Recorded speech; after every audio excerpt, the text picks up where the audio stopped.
Sir, ഈ ധനവിനിയോഗ ബില്ലിനെ പിന്തുണയ്ക്കുകയാണ് sir.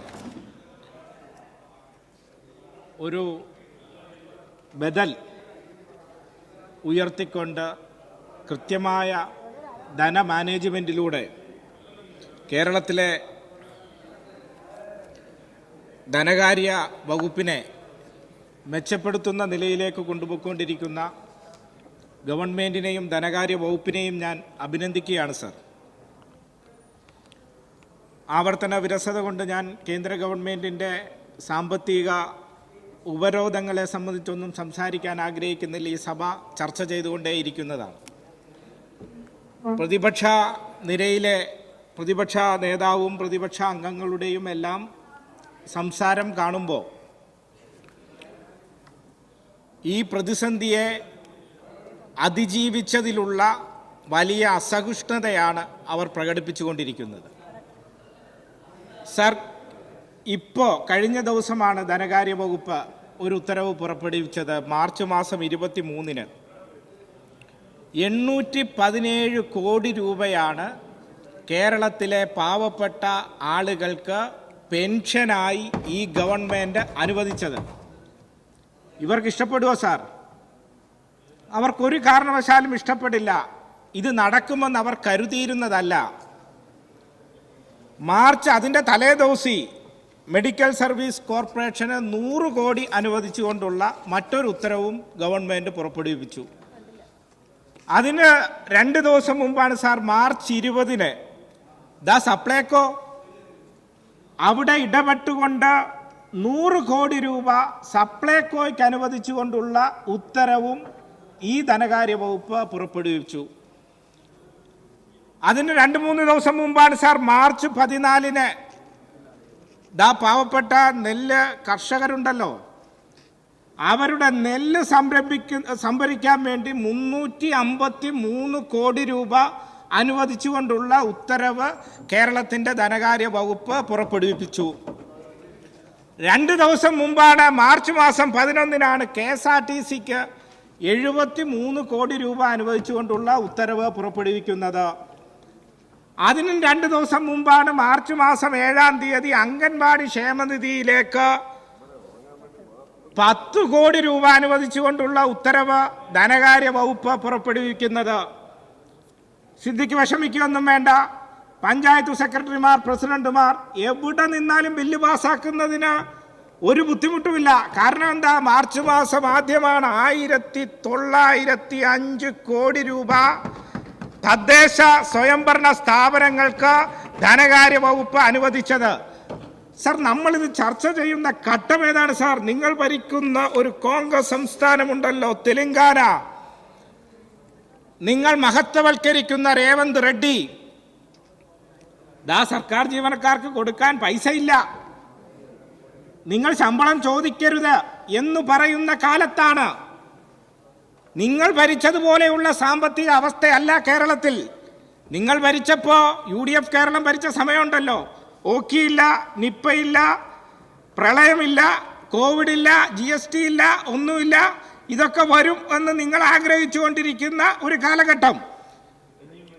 ആ ഘട്ടമല്ല, വലിയ സാമ്പത്തിക ഉപരോധം കേന്ദ്രം ഏർപ്പെടുത്തുന്നു. ഈ പ്രതിസന്ധി എല്ലാം നിലനിൽക്കുന്നു. എന്നിട്ടും നിങ്ങളുടെ കാലത്ത് 1/2 ഡസനോളം മന്ത്രിമാർ ഉണ്ടായിരുന്നു. നിങ്ങൾ ഭരിക്കുമ്പോൾ പ്രഥമ സമയത്തെല്ലാം അവിടെ UPA ഗവൺമെൻറ് ആയിരുന്നു. സാർ, ട്രഷറി നിങ്ങൾ പൂട്ടിയിട്ടില്ലേ?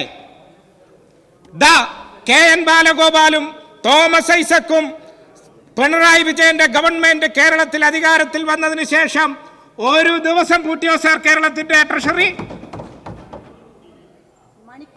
സാർ, 1 മിനിറ്റ് പൂട്ടിയില്ല സാർ.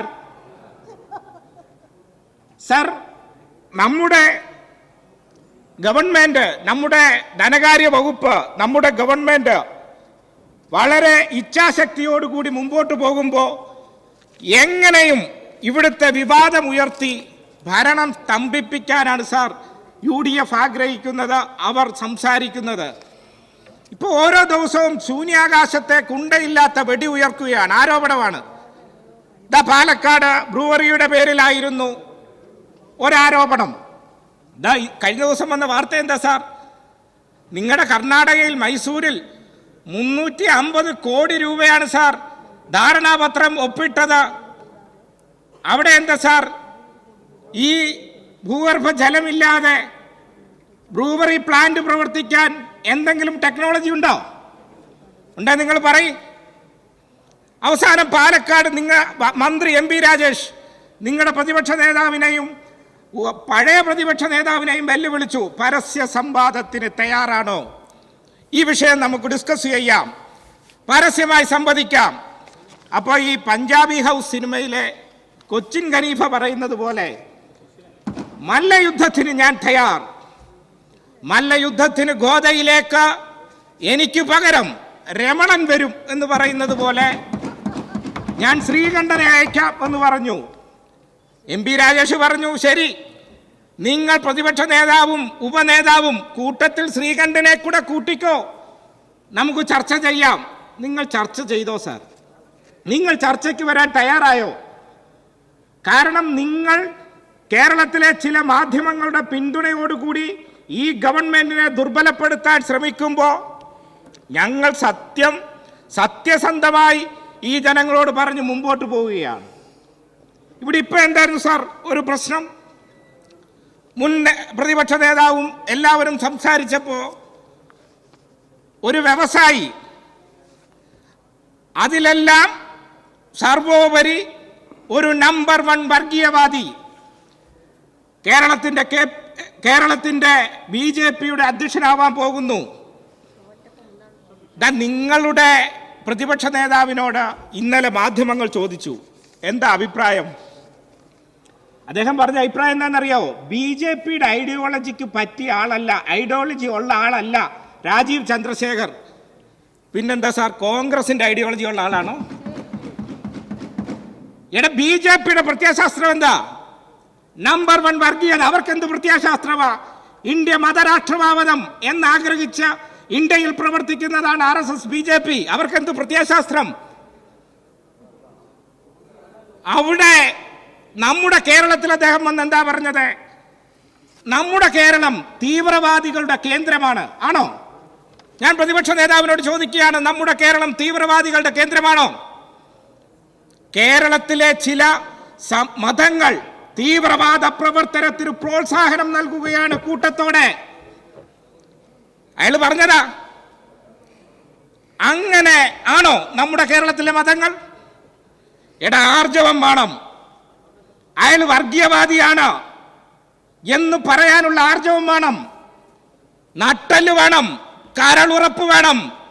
അത് ചന്തയിൽ നിന്ന് വാങ്ങാൻ കിട്ടുന്നതല്ല പ്രതിപക്ഷ നേതാവേ. ഒരു ഘട്ടത്തിൽ കേരളത്തിന്റെ മുഖ്യമന്ത്രി പിണറായി വിജയനോട് ചോദിച്ചു, ഈ മനുഷ്യനെ കുറിച്ചുള്ള അഭിപ്രായം. ആർജവത്തോടെ പറഞ്ഞു, കൊടും വിഷമാണ് ഇദ്ദേഹം, കൊടും വിഷമാണ്. ആ വർഗീയ വിഷം കേരളത്തിൽ നമുക്ക് അനുവദിക്കാൻ കഴിയില്ല. പിന്നെ ഈ പ്രതിപക്ഷ നേതാവിൽ നിന്ന് ഞാൻ ഇതിൽ കൂടുതലൊന്നും പ്രതീക്ഷിക്കുന്നില്ല. കാരണം എന്താ? ഗോൾവർക്കറുടെ ഛായാചിത്രത്തിന് മുമ്പിൽ പോയി വിളക്ക് കൊളുത്തിയാളാ. എൻ്റെ കയ്യിലേക്ക് ആ ഗോൾവർക്കറുടെ ചിത്രം കിട്ടിയാൽ ഞാനെടുത്ത തീക്കുണ്ടത്തിലേക്കിടും. ഞാൻ മാത്രമല്ല, ഇന്ത്യയുടെ ചരിത്രം പഠിച്ചിട്ടുള്ള ഏതൊരാളും, രാഹുല യൂത്ത് കോൺഗ്രസ്സുകാരനെയും അങ്ങനെ പഠിപ്പിക്കണം. എന്താ അദ്ദേഹം പറഞ്ഞത്? നമ്മുടെ സ്വാതന്ത്ര്യ സമരത്തെ ഒറ്റുകൊടുത്ത ആളല്ലേ.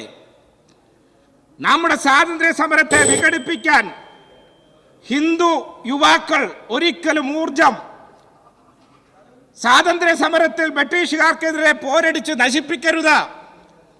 നമ്മുടെ ശത്രുക്കൾ ക്രിസ്ത്യാനികൾ, മുസ്ലിങ്ങൾ, കമ്മ്യൂണിസ്റ്റുകാർ എന്നു പഠിപ്പിച്ച ഗോൾവക്കറുടെ മുമ്പിൽ പോയി ആ ചിത്രത്തിനു മുമ്പിൽ വിളക്ക് കൊടുത്തിയ പ്രതിപക്ഷ നേതാവാ. ഞാൻ ഒരു കാര്യം അദ്ദേഹത്തോട് പറയാൻ ആഗ്രഹിക്കുകയാണ്. നിങ്ങൾ കുലം മുടിച്ചിട്ട് പോവരുത്. ആ കച്ചവടക്കാരൻ ഇവിടേക്ക് വരുമ്പോൾ പിന്നാമ്പുറ കഥകൾ പറഞ്ഞു കേൾക്കുന്നത് നിങ്ങളുടെ മുഖ്യമന്ത്രി മോഹികളുണ്ടല്ലോ. ആ പല മുഖ്യമന്ത്രി മോഹികളുമായി കച്ചവടം ഉറപ്പിച്ചിട്ടാണ് ഇങ്ങോട്ട് വന്നിട്ടുള്ളത് എന്നാണ് പിന്നാമ്പുറ കഥകൾ പറയുന്നത്. സിദ്ദിഖ് ഇവിടെ പറഞ്ഞ് തുടർ ഭരണം. ഞങ്ങളല്ല പറഞ്ഞ സിദ്ദിഖെ, നിങ്ങളുടെ മുല്ലപ്പള്ളി രാമചന്ദ്രൻ, ശശി തരൂര്, എത്ര നേതാക്കന്മാർ അവരല്ലേ പറഞ്ഞത് ഈ ഭരണത്തിന് തുടർച്ചയുണ്ടാകുമെന്ന്.